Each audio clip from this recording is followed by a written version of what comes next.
दोस्तों, अग्निवीर की भर्ती आने के बाद बहुत से कैंडिडेट के मन में ये सवाल आ रहा है कि ठीक है, अग्निवीर की भर्ती 4 साल की होगी, लेकिन क्या उसके बाद अग्निवीर का प्रमोशन होगा और क्या वे आर्मी में ऑफिसर के पद तक पहुंच पाएंगे, पैरा कमांडो, एनएसजी कमांडो आदि बन पाएंगे या नहीं। तो दोस्तों, मैं आपको बता दूं कि पहले 6 महीने तो अग्निवीर की ट्रेनिंग होगी, जिसके बाद 3.5 साल कैंडिडेट को सेना में अपनी सर्विस देनी होगी।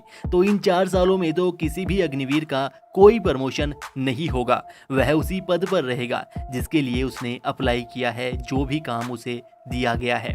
यानी कि अगर कैंडिडेट ने जीडी, टेक्निकल या क्लर्क आदि किसी भी पद के लिए अप्लाई किया है तो वह इन 3.5 सालों में इसी पद पर रहेगा, कोई दूसरा पद उसे नहीं दिया जाएगा। हाँ, उसे अलग अलग तरह के काम जरूर सिखाए जाएंगे और फिर इन 3.5 साल के बाद इन अग्निवीरों का दोबारा से फिजिकल और कुछ टेस्टों के आधार पर मेरिट लिस्ट तैयार की जाएगी और फिर मेरिट लिस्ट के बेस पर 25% कैंडिडेट्स को सेना में परमानेंट कर दिया जाएगा और बाकी के 75% कैंडिडेट को सेना से रिटायरमेंट दे दिया जाएगा। तो जो ये 25% कैंडिडेट हैं, इन्हें सेना में अलग अलग पदों पर तैनात किया जाएगा और उसके बाद ये अग्निवीर सेना में अलग अलग पदों तक जा पाएंगे, क्योंकि अब सेना में अलग से डायरेक्ट भर्ती तो होगी नहीं, सिर्फ साल में 2 बार अग्निवीर की ही भर्ती ली जाएगी और इन अग्निवीरों के पास पूरा मौका होगा सेना में कमांडो ऑफिसर्स के पद तक जाने का।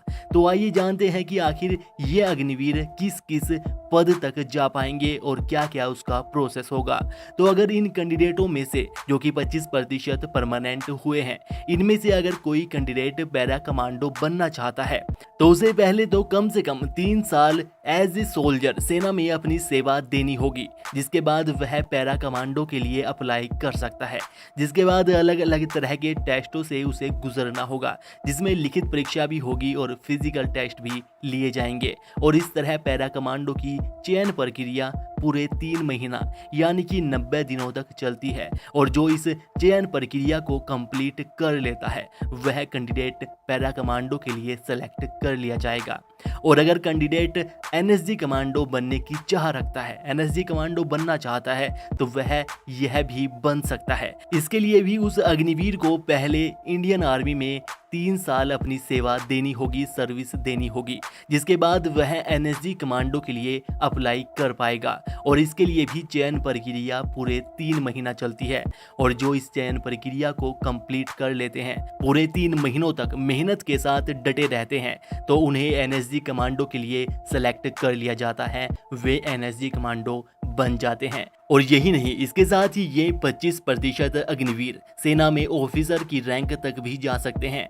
इसके लिए सेना में अलग अलग तरह के 3 टेस्ट लिए जाते हैं, जिसमें पहला होता है ACC एग्जाम। अग्निवीर से सेना में सेलेक्ट हुए कैंडिडेट 2 साल की सर्विस होने के बाद यह एग्जाम देकर ऑफिसर बन सकते हैं। दूसरा होता है SCO एग्जाम। इसमें सेना में 5 साल की सर्विस देने के बाद कैंडिडेट इस एग्जाम को देकर ऑफिसर रैंक तक पहुंच सकते हैं। और तीसरा होता है PCSL एग्जाम। सेना में 10 साल की सर्विस होने के बाद कैंडिडेट इस एग्जाम को देकर ऑफिसर बन सकते हैं। तो दोस्तों, इस तरह से 25% अग्निवीर सेना में सर्विस के बाद अलग अलग तरह के पदों तक पहुंच सकते हैं और अपने सपने को पूरा कर सकते हैं।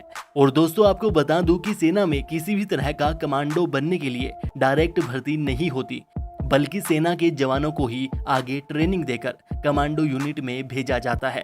तो इसके लिए ज़रूरी है कि पहले आपको अग्निवीर बनना होगा, 4 साल सेना में सेवा देनी होगी और उसके बाद जब आप सेना में सेलेक्ट हो जाएंगे तो उसके बाद आप अपने सपने को पूरा कर सकते हैं, कमांडो बन सकते हैं। हाँ, उसके लिए आपको अलग तरह के टेस्टों से गुजरना होगा। तो दोस्तों, इससे संबंधित अगर आपका कोई सवाल है तो आप हमें नीचे कमेंट करके पूछ सकते हैं। अपने दोस्तों में इस वीडियो को शेयर ज़रूर कीजिएगा, जिससे कि उन्हें सही जानकारी मिल सके। वीडियो को लाइक और चैनल को सब्सक्राइब भी कर लीजिएगा।